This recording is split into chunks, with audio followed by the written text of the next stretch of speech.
Assalamualaikum warahmatullahi wabarakatuh. Nah teman-teman, selamat datang di channel saya Risma Fitria. Nah kali ini teman-teman saya lanjut lagi bikin video, yaitu bercerita tentang pengalaman atau tahapan-tahapan yang saya lalui di waktu saya kerja di sana teman-teman. Apa saja yang saya pelajari, yang harus saya pelajari di sana teman-teman. Jadi yang terakhir ini adalah tahapan yang terakhir ini teman-teman. Saya ada tulis di sini teman-teman. Jadi tahapan yang terakhir itu adalah belajar adab jualan. Nah, apa itu belajar adab jualan itu teman-teman? Nah, kita di situ teman-teman, kita dituntut untuk mempertahankan customer kita supaya customer kita itu akan jadi customer reguler. Jadi setiap dia mau beli baju mesti akan datang ke tempat kita, kayak gitu teman-teman. Jadi kita itu ada adab, aturan, atau menurut saya itu adalah perilaku, kayak gitu teman-teman. Jadi ada setengah pekerja-pekerja ini teman-teman yang kalau kita jualan baju ini teman-teman, kebanyakan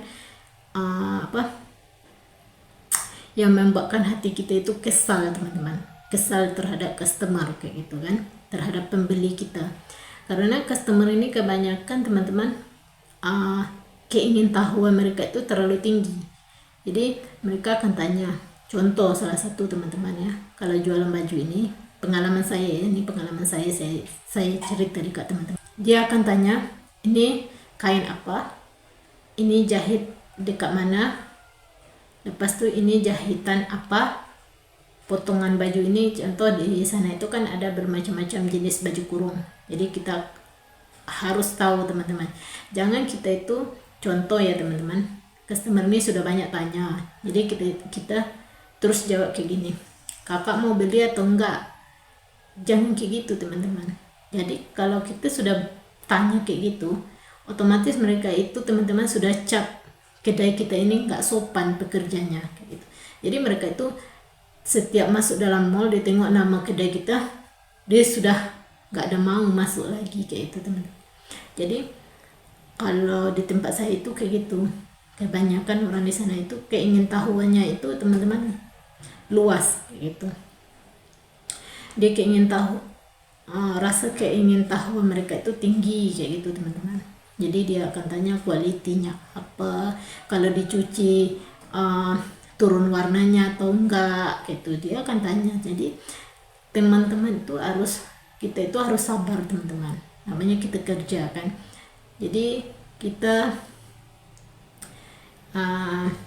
seandainya kita itu bosan melayan satu customer itu teman-teman, kita boleh aja kita bilang aja, sekejap ya kak, kalau kita bilang tunggu ya kak, saya pergi sana dulu, kayak gitu. Kita pergi customer yang lain dulu, kayak gitu.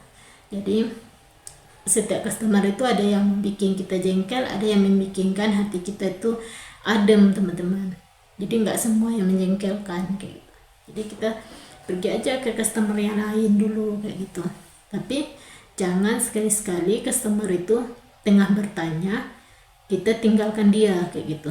Itu nggak sopan sama sekali teman-teman. Kalau saya itu teman-teman jaga kedai itu cuma satu orang, customer itu kadang-kadang sekali masuk itu ramai teman-teman. Jadi kalau saya sudah rasa malas untuk berbicara dengan customer ini, saya pun pergi ke customer yang lain, kayak gitu. Jadi saya tanya, hai kak, boleh tengok-tengok dulu kak, ada size. Nah, kita pergi di sana. Kalau dia nggak respon pun kita pergi lagi ke customer lain, kayak gitu. Kita biar aja, janji kita tegur aja, kayak gitu. Kita santai aja teman-teman. Jadi adab kita berbicara itu nomor satu teman-teman. Saya banyak customer saya selalu datang, kadang itu yang makcik-makcik selalu datang teman-teman. Kadang dia datang kan, ada yang siap bawa makanan, kayak gitu.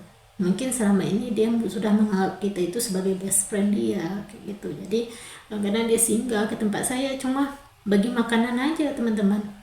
Mungkin dia tahu kita orang luar, kayak gitu kan. Jadi ada yang pergi ke tempat saya semata-mata untuk bercerita-cerita aja teman-teman. Mungkin dia bosan di rumah dia, kayak gitu kan. dia pergi ke tempat saya jalan-jalan, lepas itu jumpa saya cerita-cerita kayak gitu.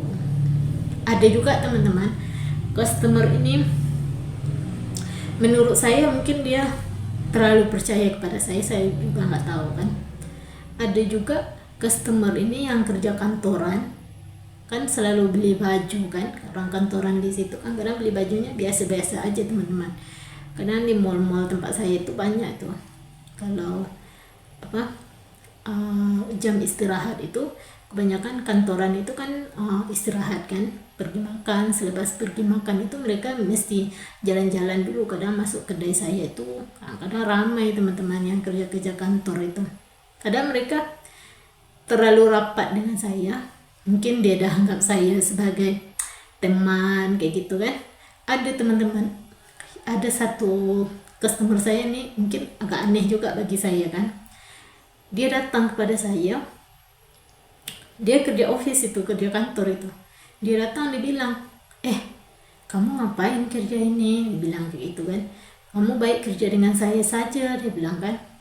Saya pun heran, kenapa? Saya bilang kayak gitu kan. Saya sudah nyaman kerja ini, lagipun bos saya ini baik, saya bilang kan. Dia bertanggung jawab. Saya bilang kenapa saya harus kerja tempat lain, saya bilang kan. Dia bilang kayak gini, kamu kerja dengan saya aja, dia bilang. Kenapa? Saya tengok kamu ini oke, dia bilang kan. Baik kamu kerja dengan saya bagi gaji lebih, dia bilang. Saya pun mikir kan, kenapa dia minta saya untuk kerja kayak gitu kan. Jadi saya tanya lagi, dia bilang, saya suka orang Indonesia, dia bilang kan. Cara orang Indonesia tuh kebanyakan yang saya jumpa itu, ini yang saya dengar ya teman-teman, yang saya rasa, yang saya dengar sendiri. Dia bilang baik-baik, dia bilang. Lepas tu kerja itu memang cermat buat kerja, dia bilang, bukan kerja main-main, dia bilang kan. Kamu boleh nggak kerja dengan saya? Kerja saya itu senang aja, dia bilang. Kerja dengan dia itu cuma jaga anak teman-teman, jadi dikira babysitter lah gitu. Jadi pernah dibawa anak dia teman-teman, waktu itu dia cuti dari kantor, dia bawa anak-anak dia pergi ke tempat saya. Lepas tu anak-anak dia pun rapat dengan saya, karena saya itu teman-teman nggak terlalu itu nggak terlalu fokus banget untuk jualan kayak gitu. Bukan tak terlalu fokus, cuma kita kan di situ kita kan harus juga berinteraksi juga kan dengan customer kita kayak gitu. Jadi dia lihat saya dengan anak-anaknya akrab kayak gitu, dia bilang, dia minta saya untuk jaga anak dia teman-teman. Kebanyakan kayak gitu.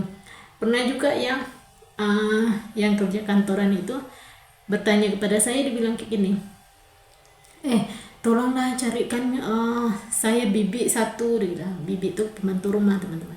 Tolonglah saya carikan saya pembantu rumah satu yang seperti kamu, dia bilang kayak gitu, yang ramah seperti kamu, dia bilang kayak gitu. Saya pun heran teman-teman, kenapa harus seperti saya? Banyak orang di luar sana, saya kata, karena karakter kita ini lain-lain, saya bilang kan.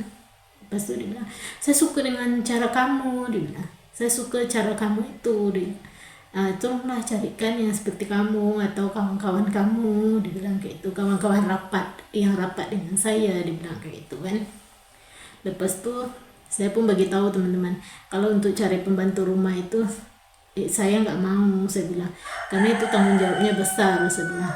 Seandainya mungkin dia masa berteman dengan saya itu dia baik, tapi bila dia dah kerja dengan dengan orang ini, takutnya dia berperilaku lain. Jadi saya pun nggak mau teman-teman, saya nggak mau menanggung resiko kayak gitu kan. Saya bilang aja, minta aja sama agensi kan banyak kan yang menyediakan pembantu rumah, semua kan boleh minta di situ, saya bilang. Jadi itulah teman-teman, karena cara kita atau adab kita atau cara berbicara kita itu teman-teman bisa akan menarik persahabatan, customer, itu akan menarik sendiri teman-teman. Jadi kita kalau bagi saya ya, kita pikir sendiri teman-teman, kayak dimana supaya customer ini bertahan dengan kita. kayak itu kita pikir sendiri. Yang kita sikit-sikit kita mengadu dengan bos susah di sini, customer nggak ada, jangan kita mikir kayak itu teman-teman. Jadi itulah teman-teman pengalaman saya kerja di sana. Dan